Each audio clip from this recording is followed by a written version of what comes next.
Radio María Canadá, la voz católica que te acompaña, presenta Transformar mi presente, dirigido por Liliana Monroy.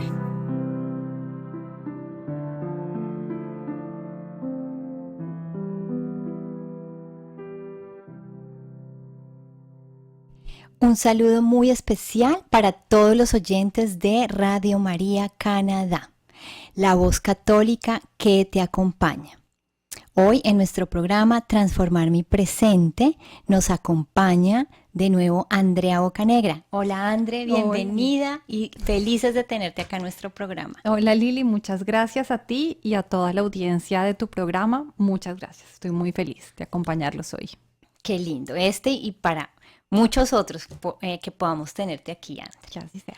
Bueno, vamos a hacer una oración antes de abarcar el tema de hoy, para que abramos nuestro corazón y para que nos sintonicemos con lo divino, con lo sagrado.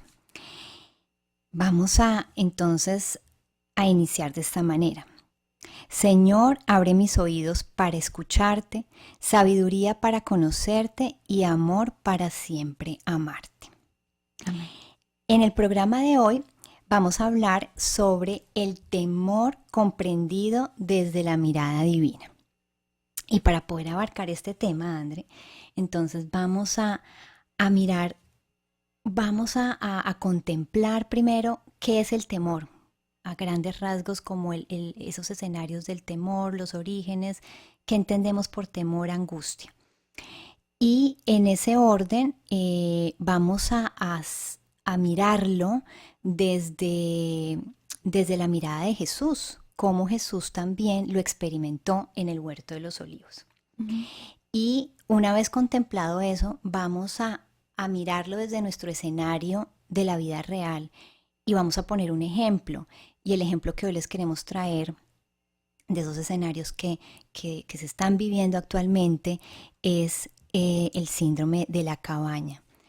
Cómo ese temor actúa a través de ese escenario y cómo lo muestra también la psicología, cuáles son esos síntomas, cómo podemos estar atentos, pero también desde nuestra fe, cómo podemos nosotros afrontar y vencer esos temores, esas angustias, uh-huh, como lo hizo Jesús. Uh-huh. Vamos a mirar las herramientas de ese huerto, desde el Huerto de los Olivos, pero también hoy les tenemos algo súper especial y es que ese temor lo vamos a poder afrontar a través de una virtud maravillosa que no les vamos a contar porque queremos que nos acompañen hasta el final. Top secret. Top secret. Hasta el final. Me gusta. Listo. Entonces, para que nos acompañen y estemos acá todos súper atentos a este maravilloso tema. Muy bien. Entonces, pues Andre, vamos a empezar un poquito revisando ¿qué es el temor? Así a grandes rasgos, ¿qué es el temor? Revisemos qué es el temor. Bueno, pues yo creo que la mejor forma de revisarlo es mirar su significado literal, así que nos vamos a permitir leerlo. Entonces, ¿qué es el temor? Aunque todos podemos estar familiarizados con él, ¿cómo se define? El temor es una emoción básica y natural que experimentamos como respuesta a una amenaza percibida o un peligro real. Según los psicólogos, el temor es una reacción de supervivencia que nos permite estar en alerta y prepararnos para enfrentar o evitar situaciones que consideramos amenazantes. Muy bien. Es una emoción básica y natural. Correcto, y eso es interesante, es natural, o sea, hace parte del ser humano y está ahí para darnos un indicativo. Entonces, pues, importante que lo veamos como parte de nuestra humanidad. Uh-huh. Y es importante distinguirlo de la angustia. Ok. ¿Cierto? Sí. Miremos qué dice la Real Academia Española sobre la angustia. Entonces, la angustia es aflicción, congoja, ansiedad, temor opresivo sin causas precisas, sofoco, sensación de opresión en la región torácica o abdominal, náuseas, dolor o sufrimiento. Angustia, aflicción, congoja, ansiedad, como que encierra todo, ¿no? Sí. Temor opresivo, sofoco. Wow. Yo creo que todos hemos pasado por eso. Mientras tú leías, yo decía, yo he tenido esos síntomas. Sí, todos en algún momento, En claro. en algún momento lo hemos tenido. Y vamos a mirar si eso, ese temor, también mirado desde el sentimiento y la experiencia de Jesús. Entonces, hoy vamos a traerles a nuestros oyentes un evangelio muy lindo, que es el de Lucas, capítulo 22, versículos 39 al 47. Y aquí vamos a observar cómo Jesús experimenta ese temor. Dice así: Jesús salió de la ciudad y, como de costumbre, se dirigió al monte de los olivos y sus discípulos lo siguieron. Cuando llegaron al lugar, les dijo: oren para que no caigan en tentación. Entonces se separó de ellos a una buena distancia, se arrodilló y empezó a orar. Padre, si quieres, no me hagas beber este trago amargo, pero no se cumpla mi voluntad, sino la tuya. Entonces se apareció un ángel del cielo para fortalecerlo, pero como estaba angustiado, aquí ya vemos esa palabra, angustiado, se puso a orar con más fervor y su sudor era como gotas de sangre que caían a tierra. Entonces aquí vemos cómo el Señor experimenta esa angustia. Y Él ya en su momento previo de oración, pues Él le dice al Padre: no me hagas beber este trago amargo. Ya Él ya estaba consciente de dónde provenía esa angustia, ¿no? Entonces, más adelante vamos a mirar qué hizo Jesús para que esa angustia fuera disminuyendo y cómo venció Jesús esa angustia.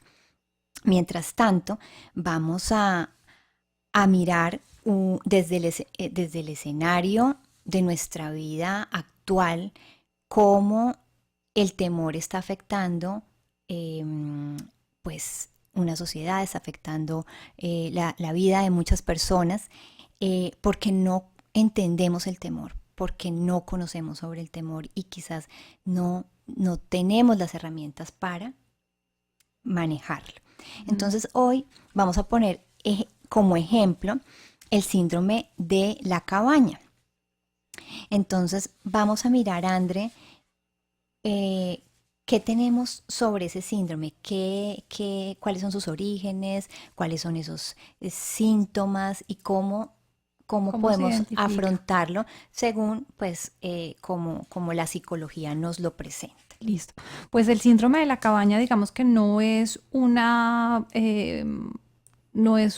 definición desde la psicología ni desde la medicina. Digamos que es un término que se empieza a acuñar después de la pandemia, después de que nos encierran a todos y vivimos esa situación. Entonces, el síndrome de la cabaña o el cabin fever un poco describe ese conjunto de emociones y de problemas de salud mental que experimentaron un crecimiento potencial dentro de la población en ese periodo. Entonces, ¿cómo se definen o cuáles son esos elementos que componen el cabin fever? Un poco lo que estábamos hablando. Entonces, sentimientos de ansiedad, sentimientos de depresión, dificultad para la concentración, sensación de nerviosismo, síntomas de cansancio constante, falta de motivación, miedo a recuperar rutinas y contactos, excesivo miedo para salir y retomar la rutina y las relaciones sociales. Interesante, Es ¿no? muy interesante. Y te tengo una ñapa antes de que sigas. Imagínate que encontré un estudio muy interesante. Como te dije, no se han hecho, digamos, grandes diagnósticos sobre cuáles fueron los efectos de la pandemia en temas de salud mental, que creo que ese es un tema que sí se nos debe, que se haga un análisis real de qué fue lo que pasó en la pandemia, pero sí hay estudios de caso que permiten vislumbrar qué fue lo que pasó. Okay. Este es un estudio que se hizo por la Universidad de Miami hace un par de años, para ver precisamente los efectos psicológicos del cabin fever. Ok, ya ahí sí ya podemos tener como esos efectos, los efectos psicológicos de este escenario, ¿no? de este escenario. Muy bien. ¿Cuáles son, André? Entonces, mira, el 75% de las personas que hicieron parte de este estudio experimentaron depresión y ansiedad. Correcto. El Sí. estar en situaciones de insolación aumenta en un 75% las probabilidades, o al menos el 75% de las personas experimentaron ansiedad, depresión, estrés, fatiga. Ok, Y son unos niveles, por supuesto, mucho más altos de los que se experimentaron antes de la pandemia. claro. Entonces esto tiene un sentido, un significado. ¿Por qué lo experimentamos? Hay algo previo ahí, ¿no? Entonces ese previo es esa insolación, es como ese mantenernos apartados de. Apartados de la familia, De la apartados de las relaciones sociales, con temor a una amenaza externa constante. De hecho, las personas que presentaban mayores prevalencias de estrés y ansiedad eran esas personas que estaban mucho más metidas publicando cosas sobre la pandemia, investigando todos los días que el tema de las vacunas, que cuántos enfermos, que cuántos muertos. Entonces, entre más metida la gente, digamos, con esas estadísticas diarias, aumentaba más su estrés, aumentaba más su temor, aumentaba más esa situación de angustia. Claro, porque era amenaza. El cuerpo y la mente estaban recibiendo Todo el tiempo información de amenaza, estabas amenaza. girando alrededor de la amenaza. Sí. Mientras que, por ejemplo, las personas que se concentraban mucho más en, ok, voy a usar este tiempo a pesar de la dificultad para aprender algún arte, aprender a tocar guitarra, coger un buen libro y Hacer empezar a ejercicio. leerlo, hacer ejercicio, mejorar mi alimentación, los niveles de estrés y de ansiedad bajaban. Excelente, maravilloso, súper. Bueno, entonces aquí ya tenemos ese reconocimiento de lo que puede hacer el temor mirado desde desde ese escenario que no de causa. Como lo que estamos viendo ahora con todas estas situaciones del síndrome de la cabaña. Entonces es importante que miremos siempre qué nos causa ese temor. O sea, el temor cuando llega es porque tiene una razón, tiene un fundamento. Entonces necesitamos ir a ese origen y decir, ¿qué me está pasando? Estoy aislado, estoy preocupado, siento una amenaza porque quizás voy a perder mi trabajo o porque me pasa algo con mis estudios o porque tengo una persona cercana que está enferma y tengo temor de que quizás pierda a esa persona. Claro. Bueno, hay tantas circunstancias, entonces es importante que podamos escuchar ese sentimiento y poder mirar de qué manera nos Podemos está sobrellevarlo. avisando qué es lo que nos está pasando para de esta manera ya actuar y ya les vamos a decir de qué manera. Entonces, ya que estamos mirando cómo llegar a esas soluciones, vamos a retomar un poquito el tema de Jesús en el Huerto de los Olivos.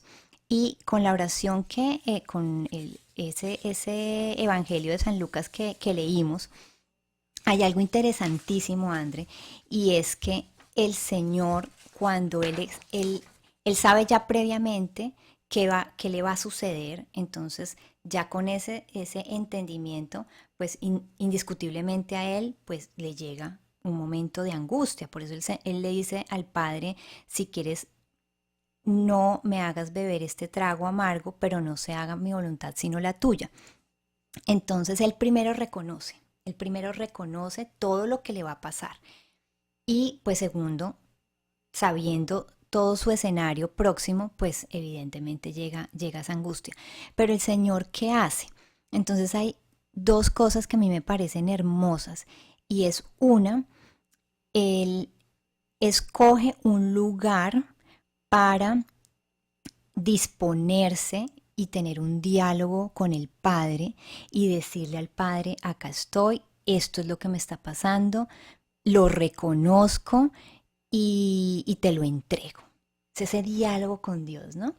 Entonces él le hace ese reconocimiento y seguido a eso, a ese diálogo, él empieza a orar. Me gusta mucho como lo dice el Evangelio y dice, se puso a orar con más fervor. Entonces Jesús siempre, en todos los recorridos que hemos visto de Jesús durante todo su evangelio, sobre toda su trayectoria, él siempre oraba, André. Él siempre oraba y él siempre buscaba espacios en silencio, ¿sí?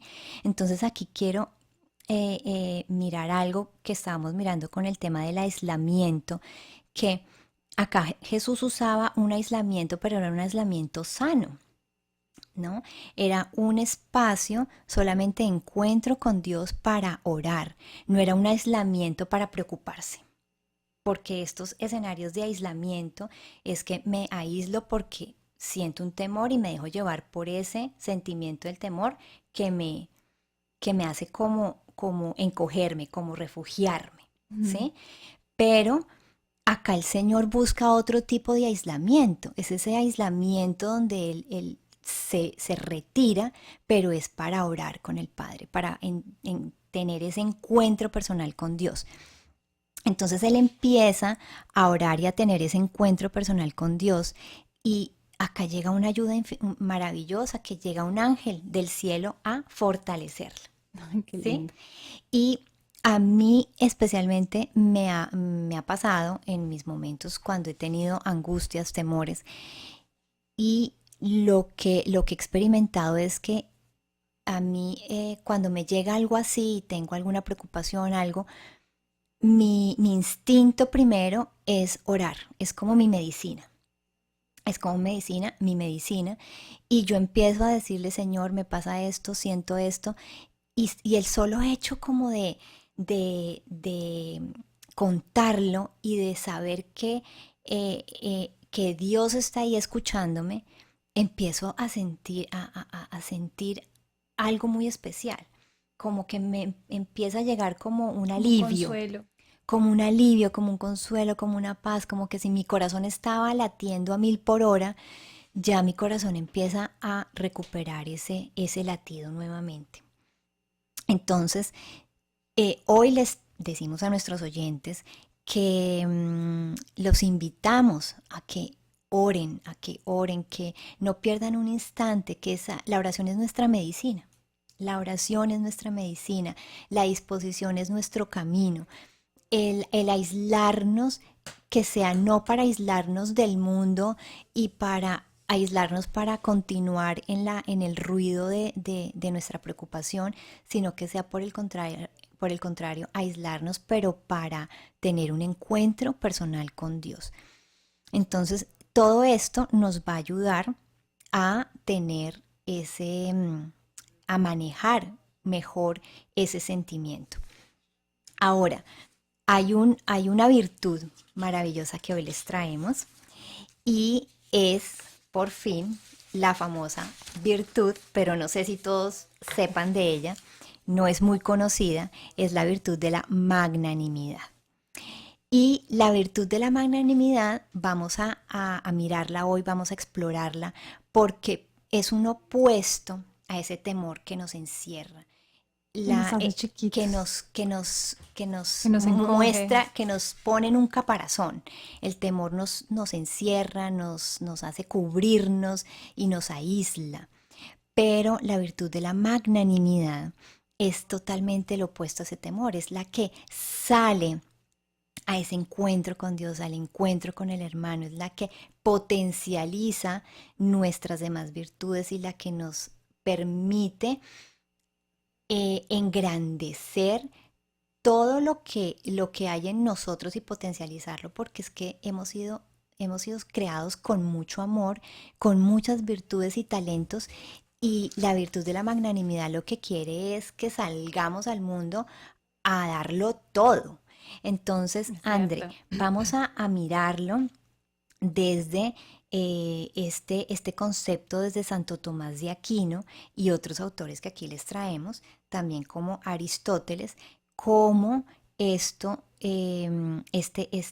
virtud de la magnanimidad, con Santo Tomás de Aquino, la podemos ver en su mayor esplendor. Claro que sí, es bellísimo porque em, la definición que hace y el estudio que hace Santo Tomás de la magnanimidad es espectacular. Entonces vamos a leer la definición. La magnanimidad, como su mismo nombre lo indica, significa grandeza de alma, grandeza de ánima. Aristóteles, quien Santo Tomás estudia, decía que la magnanimidad es propia de las almas que aspiran a lo más alto, a lo óptimo, a las cosas superiores. Su objeto es precisamente lo grande y propiamente lo más grande, aquello que es óptimo en el orden de la virtud. Santo Tomás también define la magnanimidad como, acá está como en latín, extensio anima ad magna, es decir, una extensión o dilatación del alma hacia las cosas grandes. Se trata, por tanto, de una verdadera aspiración a la grandeza. Sin embargo, dice Santo Tomás, es necesario distinguir esta grandeza de la soberbia. La soberbia busca una grandeza aparente, la grandeza basada en el aplauso, en la fama, en el poder o en el reconocimiento de los hombres. Mientras que la magnanimidad, en cambio, busca la verdadera grandeza, que es la grandeza de la virtud. Por eso Santo Tomás afirma que solo puede ser verdaderamente magnánimo el hombre virtuoso. Qué lindo, así es, así es. Y esto nos permite comparar muchas veces nuestra capacidad de dar. Yo creo que nuestros temores también son un reflejo de nuestras inseguridades, André. Entonces la magnanimidad lo que quiere es que tengamos plena confianza en nosotros mismos y en ese Padre amoroso que nos creó, que somos a imagen y semejanza de un Dios completamente perfecto y hermoso. Y nosotros tenemos esa hermosura, tenemos esa capacidad de crear, de hacer, y de hacer cosas maravillosas. Pero a veces nuestra inseguridad nos lleva a recogernos, a limitarnos, a quedarnos guardados. Y aquí la magnanimidad, la invitación que nos hace es: no se esconda, no se guarde, salga, ofrezca, dé al mundo lo mejor que usted tiene. Entonces, esta virtud de la magnanimidad la traemos hoy acá. Y esto muy especialmente queremos darle un reconocimiento al padre Carlos Urbani, quien nos dio ese impulso de salir, de organizar este tema que hoy les traemos. Y él fue el que nos habló sobre esa maravillosa virtud de la magnanimidad. Y que hoy la traemos acá con ustedes, que la queremos compartir. Gracias, padre Carlos Urbani, por extendernos este mensaje y por traernos todo esta maravillosa información que nos nutre a nosotras y nutre también a nuestra querida comunidad de Radio María y a todos nuestros oyentes. Entonces, aquí estamos, así como André y yo estamos hoy aquí para compartirles un mensaje y para tratar de dar lo mejor de nosotras a ustedes.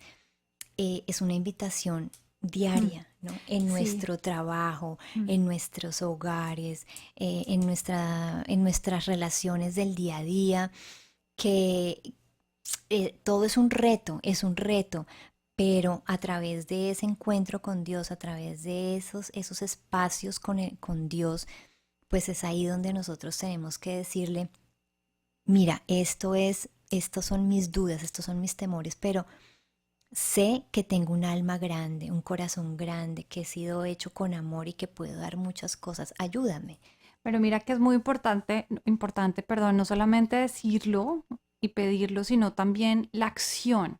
Y eso es una cosa clave cuando se habla de las virtudes, porque la magnanimidad, en efecto, como dice Santo Tomás, es digamos que la que cobija todas las virtudes y solamente puede darse cuando un hombre es virtuoso, Sí, ¿cierto? sí. ¿Y qué son las virtudes? Las virtudes, y tú lo vas a explicar en detalle más adelante, pero digamos que las virtudes también pueden ser entendidas como un antídoto, ¿cierto?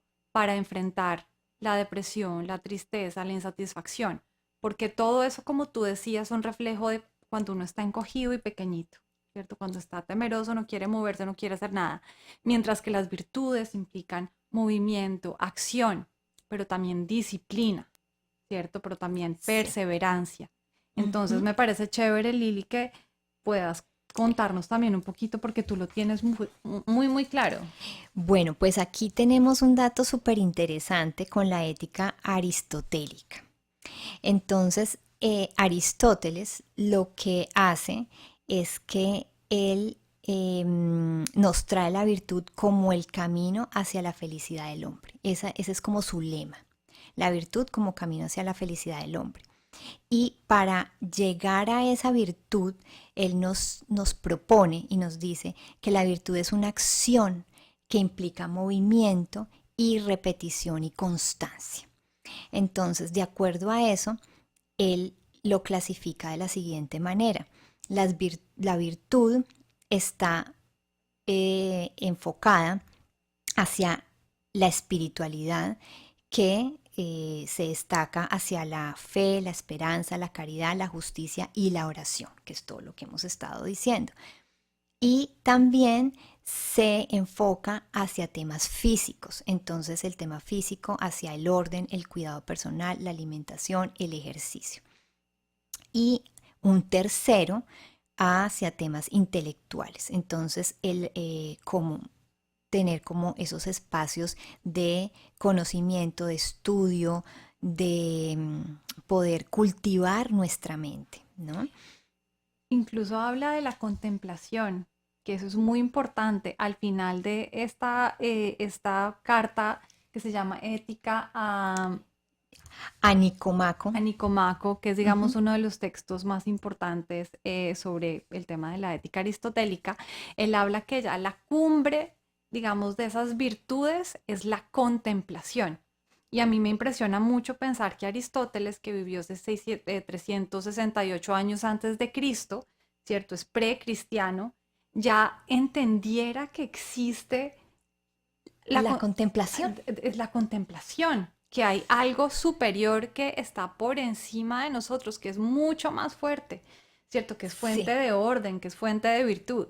Y por eso Santo Tomás, cuando recoge toda la ética aristotélica, le es tan, es tan bonito hacer esa convergencia entre lo que los griegos ya habían ordenado y cómo eso se compagina perfectamente con la fe cristiana y con las virtudes. qué Eso lindo. es muy lindo. Hermoso, hermoso. Y miren que Aristóteles, una de de los enfoques que él tiene hacia la virtud es la espiritualidad, como tú lo La mencionas. contemplación. Y es esa contemplación y se acerca a todo este camino de la fe, de la esperanza, de la caridad, de la justicia. Y en este orden hay algo muy lindo que también tiene Santo Tomás de Aquino, donde él nos dice que para comprender bien la magnanimidad es necesario verla en relación con tres virtudes: la fortaleza, la esperanza y la humildad. Entonces, aquí él nos habla un poquito sobre, vamos a hablarles un poquito sobre esa fortaleza. La fortaleza es la virtud que permite enfrentar las dificultades y combatir contra la adversidad. Lo que tú nos contabas al principio, André, que la virtud se contrapone a una debilidad o es Puede la ser que debilidad o vicio o un también puede vicio. Me ser. gusta más lo del vicio, ¿no? Entonces, esa virtud es la que nos permite solucionar ese vicio, es la que se contrapone a ese vicio. Ujú. Entonces, aquí la fortaleza permite enfrentar ¿qué? La dificultad y combatir la adversidad. Y mira, perdón que te interrumpa, que es Sí, muy curioso porque Aristóteles dice que tenemos mucho más control sobre el ejercicio de las virtudes que sobre el ejercicio de los vicios. ¿Sí? O sea, interesante. tenemos autonomía, tomar la decisión de actuar para Sí, ejercitar una virtud que la autonomía que se tiene frente a un vicio. Y al final uno lo ve así, una persona que que sufre de algún vicio, ya sea de una sustancia o incluso la depresión puede terminar siendo también un vicio, una adicción a la congoja. Es más difícil controlar eso que, digamos, que la autonomía que se tiene quizá para llevar a una acción a cabo. Sí, sí, porque el vicio lo que hace es que te arrastra, ¿no? Te arrastra, Pero te anula. te anula, te esconde. Es todo esto de esconderse, de refugiarse, de mantenerse aislado, alejado. Pero la virtud lo que hace es que te resalta, Te mueve la te voluntad. mueve Ejercitas y tu... ejercitas tu acción, tu obrar. Y puede Entonces, empezar por algo chiquito, sí, ¿cierto? exacto. Pueden ser como pequeñas acciones y eso lo dicen los psiquiatras, se lo escuchaba Jordan Peterson el otro día, Sí, que decía, no empiece con grandes objetivos, empiece con cosas pequeñitas. Un libro se sí, escribe de párrafo por párrafo. sí, Empiece ordenando su cuarto, sí. empiece ordenando Tú su tendiendo la garaje. cama. No, pero y es que es así, Sí. esas acciones pequeñitas van sumando, van sumando, van sumando y Y transforman, transforman. transforman, que es al final lo que nos permite crecer. Ay, qué belleza. Así es, y eso es lo que hace cada una de las virtudes. En la medida en que nosotros hacemos algo pequeñito para alcanzar esa virtud, ahí estamos sembrando la semillita y vamos alcanzando algo muy grande. Entonces, el segundo es la magnanimidad, también está profundamente unida a la esperanza. La esperanza es el movimiento del alma que tiende hacia un bien futuro que es difícil pero posible de alcanzar. Entonces, sí, qué lindo, viene todo ese, cuando llegan las incertidumbres, cuando viene todo ese panorama incierto, pues aquí desde esos pequeños pasos. Entonces, es decir, si yo estoy hoy preocupado y algo me preocupa, pues ¿qué es lo más simple y sencillo que puedo hacer? Confiar. Es dar ese primer paso, es confiar y tener la esperanza que Dios, que es ese supremo, que es esa fuerza superior a nosotros, pues tiene el control. Ahora, vamos a finalmente a mirar esta última, que es la magnanimidad, está profundamente unida a la humildad. A primera vista parece una paradoja porque el magnánimo aspira a cosas grandes. Sin embargo, sabe que ese deseo de grandeza es un don de Dios y que no puede alcanzar esas cosas solo con sus propias fuerzas. San Pablo lo expresa claramente, no yo, sino la gracia de Dios conmigo. Santo Tomás explica esta relación diciendo que en el hombre hay algo grande que proviene de los dones de Dios y también defectos que provienen de la debilidad de la naturaleza humana. Pero aquí lo más importante es que a través de esa humildad es entender que solos no podemos, que solos no podemos y que necesitamos de esa gracia divina, que necesitamos de la gracia divina, pero también necesitamos del otro. ¿Cuántas veces a veces decimos, no, es que yo puedo sola, Sí. yo puedo solo? Mm. Entonces, no, realmente pues necesitamos apoyarnos de nuestro Padre del Cielo, Padre, Hijo, Espíritu Santo, de nuestra Madre María, de los ángeles, de los santos, de todo ese cielo maravilloso que está dispuesto a ayudarnos. No estamos Sí. solos. Y adicionalmente a eso, de los seres maravillosos que Dios ha puesto en nuestro camino para que con ellos también podamos hacer equipo. Entonces, pues André, con este tema tan maravilloso, si tienes algo más que quieras contarnos antes de hacer el cierre, pues te queda el espacio y pues antes de decirle a nuestros queridos oyentes ya estas últimas palabras de todo este temario. Y qué tema tan lindo. Mira, simplemente leer esta frase que dice, la magnanimidad es en cierto modo la virtud de los santos. Y más adelante lo decía, es la que hace, por ejemplo, que a un pobre en el esposo de la dama pobreza como San Francisco de Asís. a un simple estudioso en un sabio como Santo Tomás de Aquino. Y a un alma, se me perdió la otra, a un alma sencilla como la de Santa Teresita de Lisieux, doctora de la Iglesia. Entonces la magnanimidad es que coge tus virtudes pequeñitas, ese 100 por 1, tú pones el 1 y el Señor pone el 100. O sea, Hermoso. Él es la magnanimidad. Es como la parábola Sí. de los peces, ¿cierto? O sea, tú pones, los apóstoles pusieron un pan y un pez y Él alimentó a todo el mundo, 5.000 personas. Sí, Entonces es eso, es el 100 por 1. La magnanimidad es la que embellece las virtudes, pero para poder acceder a ella necesitamos ejercitar nuestras virtudes, necesitamos movernos, necesitamos ejercitar la virtud de la justicia, de la esperanza, de la fe, de la caridad, de la del humildad. cuidado de nosotros mismos. Todo eso que nosotros escuchamos en el mindfulness, no lo han... se lo piratean de la doctrina católica. O sea, eso no es nada. O sea, si ustedes realmente quieren mindfulness, acérquense a la Iglesia Católica, porque de verdad la riqueza es extraordinaria, extraordinaria. Qué lindo. Solo diría eso. para Hermoso, hermoso. Este es nuestro mejor complemento. Acá estamos con todo este equipo maravilloso de Radio María Canadá que nos acompaña, como André, que viene con todo ese conocimiento, con todo ese cariño para transmitirnos todos estos temas maravillosos y complementarlos. Vamos a darle un agradecimiento muy especial a todas las personas que aquí en Radio María nos colaboran, que están dispuestas siempre a darnos sus conceptos, su apoyo, su respaldo. Vamos a darles también un agradecimiento a nuestros queridos oyentes y decirles que nos continúen siguiendo en todas nuestras plataformas, especialmente en YouTube y en la página de Radio María Canadá, para que se queden con nosotros. Entonces, aquí nuestra página, se las voy a dar puntualmente, es www.radiomaria.ca. Entonces, acompáñennos y los esperamos en el siguiente episodio de Transformar mi Presente, con muchas cosas maravillosas que vienen. Muchas gracias. Adiós, adiós.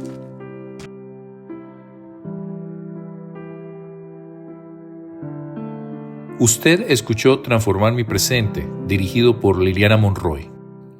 Radio María Canadá, la voz católica que te acompaña.